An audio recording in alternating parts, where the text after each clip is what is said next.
ऋषि तो बहुत पहले हुए और आज तो मॉडर्न युग है। क्या हम इस मॉडर्न युग में वैसा कुछ कर सकते हैं? ऋषियों का जो जीवन था वो तो देश काल आदि का उसके ऊपर कोई प्रभाव नहीं पड़ता। ऋषियों के जीवन की मर्यादाएं जो सतयुग में थी वो त्रेता द्वापर में थी और वही अब भी है। ऋषियों के जीवन की मर्यादा नहीं बदलती। देश काल आदि अनवच्छिन्ना सार्वभौम महाव्रता, तो उनके जो नियम है वो तो देश काल आदि के प्रभाव से परे हैं, अछूते हैं। उनके ऊपर काल चाहे कोई भी हो, त्रेता हो द्वापर हो, कोई भी हो, वो नियम वही रहते हैं ऋषियों के जीवन के। ऋषियों का जीवन अपने समय के अनुसार अगर दूसरा रूप ग्रहण करता भी है तो उसके अंदर जो वास्तविक स्वरूप है वही रहता है। प्रभु जी ने कलयुग के अंदर अवतार लिया तो जो उनकी मर्यादाएं थी वो तो नहीं बदल गई, उनका रूप तो अवश्य बदल गया। जो कपड़े वो रामचंद्र जी पहनते थे वो कपड़े तो प्रभु जी नहीं पहनते थे, वो उनका वस्त्र बदल गया, उनका स्वरूप बदल गया, परंतु उनकी मर्यादा तो नहीं बदल गई। तो इसलिए ऋषियां जीवन की मर्यादाएं कभी नहीं बदलती, वही रहती हैं। आज हम मॉडर्न युग में रहते हैं। आज मॉडर्न युग में हम इस लाउड स्पीकर का प्रयोग कर रहे हैं तो ऋषि जीवन के अंदर ये बाधा नहीं कि तुम ये इसका प्रयोग क्यों कर रहे हो। ऋषि जीवन तो जो उसकी मर्यादा है वो तो यह है कि समय के अनुसार तुम उन मर्यादाओं का पालन करते हुए जीवन व्यतीत करो। आज के विज्ञान, आज की साइंस का प्रयोग करते हुए हमें ऋषि जीवन की मर्यादाओं में कोई विघ्न नहीं होता। हम आज के विज्ञान का प्रयोग करें परंतु उसके प्रयोग करते हुए जो अपनी मर्यादाएं हैं उनको न त्यागें। तो उसीलिए कहा है कि अगर उन सारी मर्यादाओं का पालन करते हुए आज हम इस आज के युग में रहना चाहते हैं तो उसका तरीका क्या है? उसका तरीका है शरण प्रभु की आयकर सीख योग लाची, कि हम प्रभु जी की शरण में आए और योग की शिक्षा को ग्रहण करें। क्योंकि योग की जो शिक्षा है वो बाहर की जो कर्म कांड आदि है उसकी वो जान है, उसके साथ बंधी हुई नहीं है। अगर हम आज प्रभु जी के भक्ति किसी आश्रम में अगर किसी प्रकार से होती है, कभी किसी प्रकार से होती है, भक्ति तो प्रभु जी की है। तो इसलिए योग कहता है कि उसकी स्पिरिट के अंदर जाना है, उसकी भावना के अंदर जाना है। तो प्रभु जी के शरण में आकर जब हम योग सीखते हैं तो हमें प्रभु जी वो चीजें सिखलाते हैं जो कि सतयुग के अंदर भी जुड़ी थी, अब भी जुड़ी है। क्या सतयुग के अंदर भी लोगों को शरीर चाहिए था, इस युग में भी शरीर चाहिए। ये नहीं कि सतयुग के अंदर बीमारियां नहीं थी और अब बीमारियां हैं, परंतु उनके जो शरीर के लिए जो नियम है रोगों से छूटने के लिए, रोगों के से दूर रहने के लिए, वो तो वही है। ये जो नेति धोती आप करते हैं, प्राणायाम करते हैं, अब प्राणायाम की ये प्रक्रिया है तो वैदिक काल से चली आ रही है। त्रेता आदि सब युगों में प्राणायाम की क्रिया चली आ रही है। अब भी अगर हम करते हैं तो हम वही चीज कर रहे हैं। तो इसलिए अगर हम ऋषियों का जीवन व्यतीत करना है तो हम उसी तरह प्राणायाम करें, उसी तरह योग के वे साधन करें। तो शरीर के साधन आज भी वही है जो उस समय भी थे। इसलिए वो अगर हम योग करते हैं तो हमारा जीवन ऋषियों का जीवन बन जाता है। और जो कहे नहीं हम तो मॉडर्न युग में रहते हैं, हमें तो सुबह उठकर बेड टी लेनी है। अब बेड टी का रिवाज तो हमारे योग के अंदर नहीं है। ये तो सतयुग में बेड टी नहीं लेते थे, लेकिन ये मॉडर्न युग में हम तो मॉडर्न युग में रहते हैं। अगर मॉडर्न युग में रहते हैं तो मॉडर्न युग केवल मॉडर्न युग की अपनाना है। तो मॉडर्न युग की तो अंदर फिर ऐसे है चीजें जिन्हें के मॉडर्न युग की बीमारियां भी साथ आएगी। मॉडर्न युग की बीमारी तो एड्स है, एड्स में फंस जाओ फिर। ये मॉडर्न युग है ना। मॉडर्न युग का यही है कि ये लाउड स्पीकर मॉडर्न युग नहीं है, या रेल मॉडर्न युग नहीं है, या एरोप्लेन मॉडर्न युग नहीं है। मॉडर्न युग में एड्स भी है। तो हम रेल का इस्तेमाल तो कर सकते हैं, हम एरोप्लेन का इस्तेमाल भी कर सकते हैं, हम इस लाउड स्पीकर का इस्तेमाल भी कर सकते हैं। ये तो मॉडर्न युग के, परंतु इनको करते हुए हमने वो चीज नहीं भूलनी जो कि त्रिकाल सत्य है। और त्रिकाल सत्य यह है कि हमने शरीर को स्वस्थ रखना है, और उसके लिए हमें योग के साधनों को अपनाना है। योग योगी पुरुषों को जाकर सीख योग लाचित, श्रद्धा पूर्वक योग को अपनाना है। फिर योग की मर्यादा क्या है? ऋषियों की मर्यादा ये थी, अहिंसा, सत्य, अस्तेय, ब्रह्मचर्य, अपरिग्रह, ये उनकी मर्यादा है। ये त्रिकाल व्यापी धर्म है। मनु महाराज ने भी यही धर्म बतलाया है, पतंजलि का भी यही धर्म है, योग का भी धर्म यही है, गीता का भी धर्म यही है, प्रभु जी का भी धर्म यही है। अहिंसा, सत्य, अस्तेय, ब्रह्मचर्य, अपरिग्रह, कि मनुष्य अहिंसा पर पालन करे। अगर हम आश्रम में आते हैं और हमसे कोई दुखी है तो इसका प्रयोग ये भाव है कि हम प्रभु जी के नियमों पर नहीं चलते। मैं यहाँ रहता हूँ, अगर मेरे से मेरा पड़ोसी दुखी है तो समझो मैं प्रभु जी के नियमों पर नहीं चल रहा। मेरा काम है कि मेरा पड़ोसी मेरे से सुखी रहे। अगर मेरे से मेरा भाई इसके दुखी है कि जायदाद पर झगड़ा है और मैं कहता हूँ कि मैं ज्यादा हिस्सा ले लूंगा, तो मैं प्रभु जी के नियम के विरुद्ध हूँ।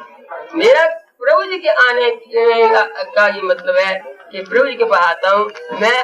अगर मेरा भाई मेरे से ज्यादा हिस्सा लेकर खुश हो जाता है तो मैं उसको खुश रखूँ, क्योंकि थोड़ा सा कुछ देकर अगर मेरा भाई मेरा मित्र बन जाता, मेरा भाई बना रहता है, तो वो तो बड़ी सस्ती चीज है। अगर किसी को आप थोड़ी चाय पिलाकर उसको अपना साथी बना सकते हैं तो चाय का कप तो कुछ नहीं है और 100 आदमी वो आपका बन गया। तो इसी तरह ये अहिंसा का मतलब होता है। अहिंसा में देखिए हमसे कोई दुखी ना हो, हमसे सब सुखी रहे। तो ये तो अब ये नियम जो है सतयुग में भी वही था और कालयुग में भी यही है। परंतु कालयुग में मॉडर्न युग क्या है? मॉडर्न युग में है मुकदमेबाजी का। सतयुग में तो मुकदमेबाजी तो नहीं होती थी, क्योंकि वहाँ वो धर्म का पालन करते थे, हम धर्म का पालन नहीं करते। आज मुकदमों का हालत देखो तो करोड़ों मुकदमे अदालत में पड़े हुए जगह फैसला नहीं हो रहा और सैकड़ों हजारों लोग जेल में पड़े हुए जो बेकसूर है। ये तो जो मॉडर्न युग की देन है। जो हमारे साथियों की या ऋषियों की जो धर्म है वो तो इससे बिल्कुल भिन्न है। तो इसी तरह सतयुग में सत्य का मान होता था, योग में अहिंसा के बाद सत्य आता है। तो सत्य क्या है कि जो रामचंद्र कहते हैं ना, प्राण जाए पर वचन न जाए। तो अब तो वचन चला जाए, पैसा एक भी न जाए। झूठे सर्टिफिकेट बन जाते हैं, झूठे कागज लिखे जाते हैं, झूठे केस जीते जाते हैं। और जुबान की तो बात ही नहीं ना भाई, ये तो मैंने तो लिख दी है, मैंने तो क्या है, मैंने लिखा बताओ तो लिखे हुए झूठे। तो ये आज कलयुग के, ये मैं मॉडर्न युग के बुराइयां नहीं लेनी, मॉडर्न युग की अच्छाई लेनी है। हम मॉडर्न युग की ये तो साइंस अच्छी है, इसको ले रहे हैं, हम इसको नहीं ठुकराना, रेल को नहीं ठुकराना, हवाई जहाज को नहीं ठुकराना। परंतु जो बुराइयां हैं उनको हम कहें यही मॉडर्न युग है। जो मॉडर्न युगी मनुष्य है वो तो ऋषि तो जब तक या ऋषि तो पुराने थे, तो वो उन चीजों को तो छोड़ दे। ये क्या है? जब हम अभी ये प्रभु जी ने सब कुछ ऋषियों का जीवन लाया है। आज से 60-70 साल पहले जब हम योग का नाम लेते थे तो कहते क्या है योग, सिर पर खड़े हो जाते हैं। मैं अजमेर के अंदर चला गया तो वहाँ प्रिंस कॉलेज था एक, शादी उसके प्रिंसिपल थे। तो मैं कहा मैं आपके प्रिंस कॉलेज था जहाँ राजा लोग तो प्रिंस होते थे, वो राजकुमार होते थे, उन्हीं को शिक्षा की ताली खोला हुआ था, क्योंकि बहुत से राज वहाँ तो सैकड़े राजवंश थे। अब आपके हिमाचल में 300-400 रियासतें थी और फिर कश्मीर, हैदराबाद और कई हिंदुस्तान रियासतें फैला हुआ था। उन रियासतों के रास्ते क्या थी? वो इस देश के बंधन के लिए कील थे। जैसे मेज के लिए कील ठोक देते हैं ना, उन्होंने वो राजा कायम किए हुए थे, वो कील थे जो, और वो जिन कीलों को रख कर उनको पक्का करते रहते थे और अपना देश को अपने कंट्रोल में रखते थे। और पटेल ने आकर उन सबको फेर दिया कीलों को, तो देश एक और तरह का बन गया। और उनके जो राजाओं के पुत्र होते थे उनके लिए कॉलेज ला खोला होता अजमेर के अंदर, जिनको ये शिक्षा दी जाती है तुमने प्रजा को कैसे काबू में रखना है और प्रजा को काबू कैसे रखना है। अब हर एक राजा के एक रेजिडेंट होता था, अंग्रेजों का एक अफसर होता था हर एक रियासत में, बड़ी हो रियासत हो छोटी रियासत हो, रेजिडेंट होते थे। और रेजिडेंट ये देखते थे कहीं तिरंगा झंडा तो नहीं किसी का। मैं संगरूर में था तो उसमें प्रोफेसर था वहाँ, तो हम चले गए, रेजिडेंट आया हुआ था, हमें भी साथ ले गए, वो जगह जाने हैं, मैं भी साथ था। तो हमारा, मैं उसे प्रोफेसर था, प्रिंसिपल भी साथ थे। तो रेजिडेंट क्या देख रहा था कि कहीं पर इनकलाब जिंदाबाद नहीं कह रहा, पर इनकलाब तो कोई कहते थे, वो पुलिस चुप करा देती थी। एक जगह से हम गुजरे, मोटर में बैठे हुए, तो हम तो गुजर गए, वो देखा पाठशाला थी, उसने देखो क्या है, क्या था वो, उस पाठशाला का अध्यापक क्या हुआ था, टोपी कमीज और निकर, इनको 3 अलग रंग करके नेशनल फ्लैग बनाया हुआ था। 3 रंग होते हैं ना, एक सफेद, एक हरा, एक गेरुआ, उसने टोपी का रंग एक वो है, वो क्या है, बस पाई बजे उतारो की ड्रेस है, ये ड्रेस है ना। तो ये चीजें देखते थे वैसे, कई उपद्रव जो राजे कील होते थे और राजाओं के सिर पर बैठे हुए थे। अब प्रिंस कॉलेज का जो था यही था कि यहाँ पर हिंदुस्तानी चीज कोई नहीं आनी चाहिए, बिलाती बिलाती चीजें आनी चाहिए और कोशिश करनी चाहिए इनको ईसाई बनाओ ताकि ये बिल्कुल हमारे अंडर है। अब पंजाब की तो ये हालत थी ना, पंजाब के राजा रंजीत सिंह ने पंजाब को इतना चमड़ाया था, उसका दलीप सिंह था, उसको ले गए वहाँ पर ईसाई बना दिया और जो कौन हीरा था उसे प्रेजेंट पे ले लिया। आज को हीरा ताज में जगा हुआ है। बस बस बस बस। तो इस प्रकार हम ये है कलयुग में हम बिल्कुल उल्टी दिशा में चल रहे हैं। हमें योग का उन्होंने कहा, मैंने उस प्रिंसिपल कहा मैं आपको तो योग के ऊपर बताऊंगा। क्या आते हैं योगी सिर पर खड़ा हो जाते हैं, यही जाओ हमने तो योग का लेक्चर देने थे। और आज प्रभु जी के बाद देख क्या हालत बनी, और प्रभु जी कहीं बाहर नहीं गए, यहीं से संकल्प शक्ति उनकी से सारा संसार में योग का मान है। तो ये है ऋषि जीवन। प्रभु जी हमारे जीवन में ऋषि जीवन का समावेश करना चाहते हैं और ये हमारा यहाँ व्यास पूजा मनाने का यही प्रयोजन है कि हमारा जीवन जो है ऋषि जीवन बने। ये मॉडर्न युग की जो अच्छी चीजें तो आती रहती हैं, बदलती रहती हैं। पुराने जमाने में भी, उस युग में भी कई चीजें थी जो अब हम नहीं करते। अब मनु महाराज ने कहीं रखा हुआ था कि देखो हर एक बार डंडा होना चाहिए, लगाते छाता और डंडा होता था। और वहाँ मनु में लिखा है कि ब्राह्मण का डंडा इतना लंबा होना चाहिए, क्षत्रिय का इतना लंबा होना चाहिए, वैश्य का डंडा इतना लंबा होना चाहिए, शूद्र का डंडा इतना लंबा होना चाहिए। अब ना कोई डंडा रखता है और ना लंबाई होती है। अब वो बदल तो जाता है, पर ये धर्म नहीं है। डंडा रखना धर्म नहीं है, छाता रखना धर्म नहीं है, सत्य बोलना धर्म है। वो इसलिए इस योग में कहा वो शाश्वत धर्म है। वो इस सृष्टि में भी रहेंगे, अगली जब सृष्टि होगी उसमें भी धर्म रहेंगे। और वो ऋषि जीवन है। ऋषियों ने उस जीवन को अपनाया है, हमने उस जीवन को अपनाना है। उस जीवन के अपनाने के लिए ही यह शिक्षा मिल रही है। शरण प्रभु की आयकर सीख योग लाची, तो योग को सीखो, पता लग जाएगा कि ऋषि जीवन क्या है, हम उसका पालन करें और उस पर चलें। तो इसलिए हम यहाँ एकत्र होते हैं। हम आपको क्या कहते हैं कि देखो अपने जीवन में सच्चाई लाओ, अपने जीवन से किसी को दुखी मत करो, अपने मन को शुद्ध करो, शरीर को निरोग रखो।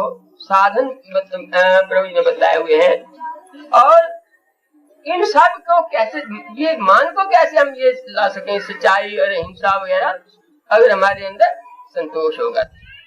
संतोष और अपरिग्रह की चीज है। अगर हमारे मन में संतोष है तभी अपरिग्रह मान सकेंगे ना। मन में संतोष ना होगा तो संतोष तप स्वाध्याय ईश्वर प्रणिधान, तो संतोष भी कह दिया, अपरिग्रह भी कह दिया। अब इस प्रकार के नियमों का पालन करने के लिए हम कोशिश करें कि हमारे यम और नियमों के गहराई के साथ समझें, उनका पालन करें, ताकि हमारा मन जो है शुद्ध रहे, शांत रहे।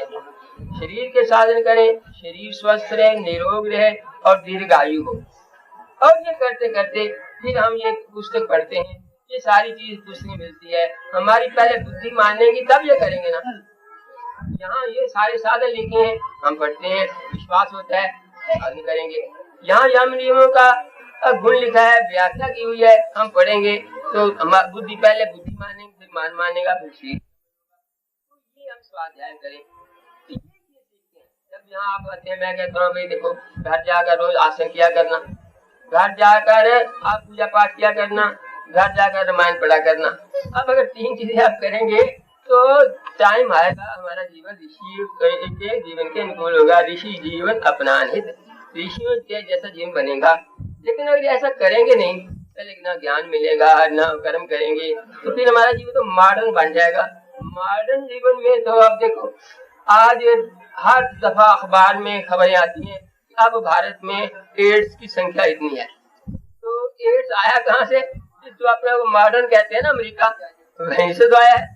अब वहीं से वो हम उधर अगर वहीं की बीमारियां लेनी है, मॉडर्न बन जाओ। अगर हमने ऋषि जीवन अपनाना है, तो ऋषि जीवन का तो लक्ष्य ब्रह्मचर्य है, ऋषि जीवन का तो लक्ष्य हिंसा आदि है। उसको अपनाए तो ना बीमारियां आएंगी, ना विचार अशुद्ध होंगे और ना मन बिगड़ेगी। तो ये आज ये एक जो दुआ था, ये कोई दुआ हो, कुछ बात तो वही होती है। जैसे कि खांड की गोली से यहाँ से चुटकी मार लो, वहां से चुटकी मार लो, है तो खांड ही। आप अगर रामायण में से कहीं से कुछ ले लो तो मिलेगा तो योग की बात ही, और तो बात है कोई नहीं। तो योग की बात हमें इस दुआ में जो मिली, वो हमारे इस आज के व्यास में बिल्कुल ठीक थी। हम आप गुरुओं का जीवन बता रहे हैं। ये नहीं, व्यास पूजा का मतलब ये नहीं होता कि केवल प्रभु जी का ही व्यास गद्दी का गुरु गद्दियों कहते हैं। जहाँ भी कोई गुरु है, वो अपने शिष्यों को आज यही उपदेश दे रहे हैं कि हमारे जीवन के अंदर सच्चाई होनी चाहिए, हमारे जीवन के अंदर ये होना चाहिए, और हमारा जो आप गुरुओं की इज्जत करनी चाहिए। तो यही सब जगह शिक्षा दी जा रही है। ये जो पर्व है, ये पर्व एक यूनिवर्सल पर्व है हमारे देश के लिए, सब जगह हो रहा है और शिक्षा यही दी जा रही है। तो इस शिक्षा को हम पालन करते हुए यहाँ जाएं, और विशेष जो संकेत मिलता है कि हमें जाकर क्या करना है, वो यही करना है, ये शरीर के साधन करने हैं। और इस में विशेषता ये है दूसरों स्थानों की अपेक्षा कि कहीं दूसरे स्थानों पर जहाँ गुरु व्यास पूजा मनाई जा रही है, ये कहीं नहीं कहा जाता होगा कि शरीर के साधन करने हैं। ये तो प्रभु जी के कह रहे हैं, और ये सबसे ज्यादा जरूरी चीज है। तो शरीर को हमने हमारा एक धरोहर दिया है, इमानत दी है। इस आत्मा को शरीर की अमानत है, तो इमानत को जो संभाल के नहीं रखता तो वो दोषी होता है। तो हमने इसको दोषी, प्रभु के सामने दोषी नहीं बनना, हमने प्रभु जी की इमानत को संभाल के रखना है। तो संभाल के रखने का ढंग तो प्रभु जी ने बताया, साधन करने हैं। और फिर हमारे जो अंतरात्मा है, आत्मा और सब कुछ है, तो वो तो दूसरी जगह बताया जाता है। सत्य सच्चाई बोलो, बोला करो तो जब बुलाते हैं। तो पहली चीज जो है वो शायद कहीं बताई जाती होगी, वो तो प्रभु जी के आश्रम में है, लेकिन वो बड़ी जरूरी है। अब इसके साथ हम सारा रामायण का भोग डाल रहे हैं। मैं प्रार्थना करूंगा कि वो शायद कराएं, और मैं आप सब की तरफ से इस पर ये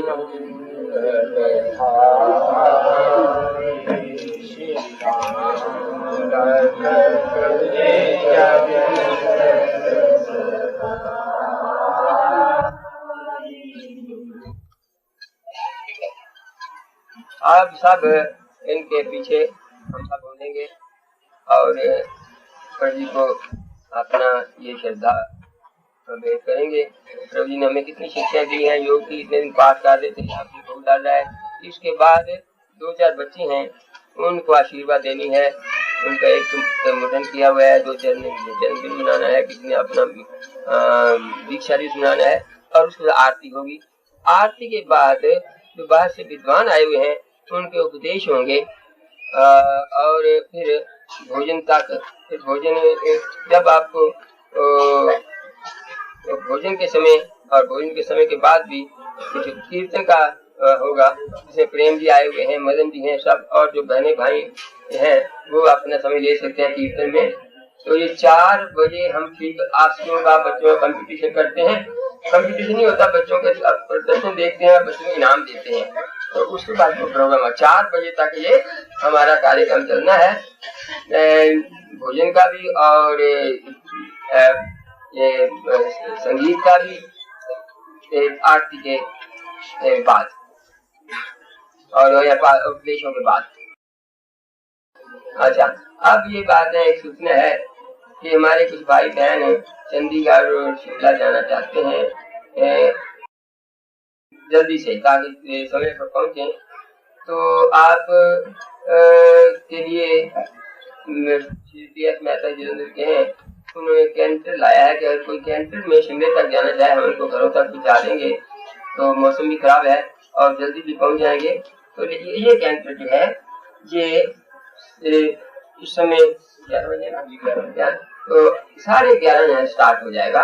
आप बेशक अपना सामान रखकर वहाँ उठ सकते हैं, आप इससे पहले भी उठकर सामान ले जा सकते हैं, आप बीच में जा सकते हैं ताकि आप समय पर पहुंचे। तो 11:30 का हमारा दिन का है कैंटर, यहाँ से चल पड़ेगा शिमले की और चंडीगढ़ की ओर।